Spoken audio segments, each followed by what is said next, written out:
Haleluya, haleluya. Leo ni Jumapili ya tarehe 2 ya mwezi Agosti ya mwaka 2026.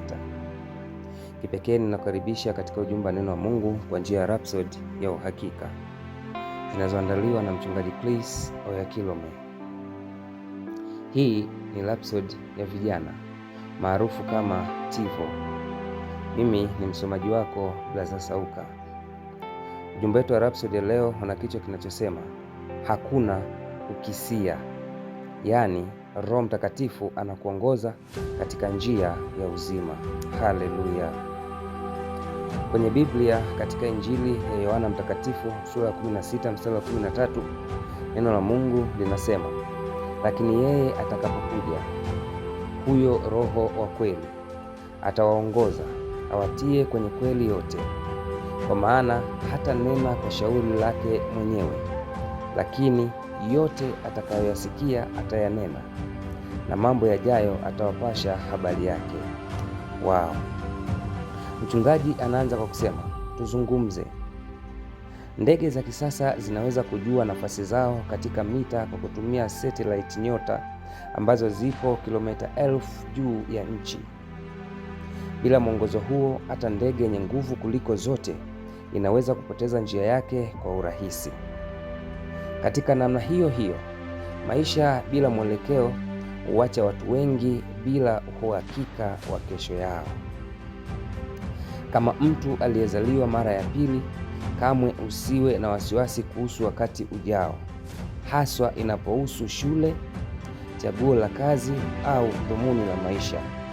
Bwana Yesu alisema, lakini yeye atakapokuja, huyo Roho wa kweli, atawaongoza awatie kwenye kweli yote, mambo yajayo atawapasha habari yake.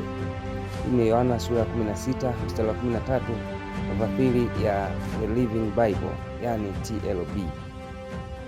Mtu ambaye hana Roho Mtakatifu anapaswa kutokuwa na uhakika wa kesho yake, kwa sababu yeye ni kama ndege isiyokuwa na rubani au kama meli isiyokuwa na nahodha iliyopotea baharini, ikitoswa juu na chini katika maji. Mtu kama huyo anatembea gizani bila mwelekeo. Lakini kama umezaliwa mara ya pili, unaweza kuwa na uhakika wa kwamba kesho yako ni angavu na yenye usitawi. Hauhitaji kushikwa na hofu kuhusu kinachofuata au kulinganisha safari yako na wengine. Maisha hayapaswi kuwa fumbo tena, kwa sababu Roho Mtakatifu anakuongoza na kukuletea kesho yako leo. Mzaburi alisema, utanijulisha njia ya uzima, mbele za uso wako ziko furaha tele, na katika mkono wako wa kuume mna mema ya milele. Hiyo ni Zaburi sura ya 16 mstari wa 11.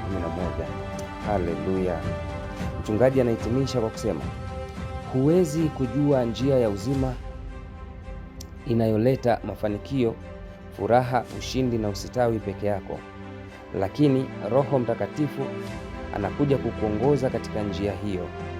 Anajua jinsi ya kukuongoza katika njia ya maisha na kukufanikisha, kwa kuwa anaona mwisho kabla ya mwanzo. Mtambue yeye kama aliyeitwa kukuongoza katika maisha, na atakuonyesha maono ya mambo yajayo. Achana na maisha ya kujaribu na kushindwa, na kuruhusu Roho Mtakatifu kuwa njia yako ndani yako. Huhitaji kubahatisha maisha yako. Anakusaidia kuchagua kwa usahihi. Anakuja kukuonyesha maisha ya kiwango cha juu, ambapo wakati ujao ni jambo lililothibitika na lisilobadilika. Bwana Yesu asifiwe. Ingia ndani zaidi. Wakati wako utasoma Matendo ya Mitume sura ya 2 mstari wa 17 na Isaya sura ya 48 mstari wa 17.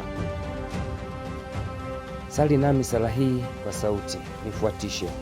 Mpendwa Roho Mtakatifu, ninakushukuru kwa ajili ya huduma yako katika maisha yangu. Ninakushukuru kwa kufungua macho yangu kuona njia ambazo umeziandaa ili nitembee katika hizo.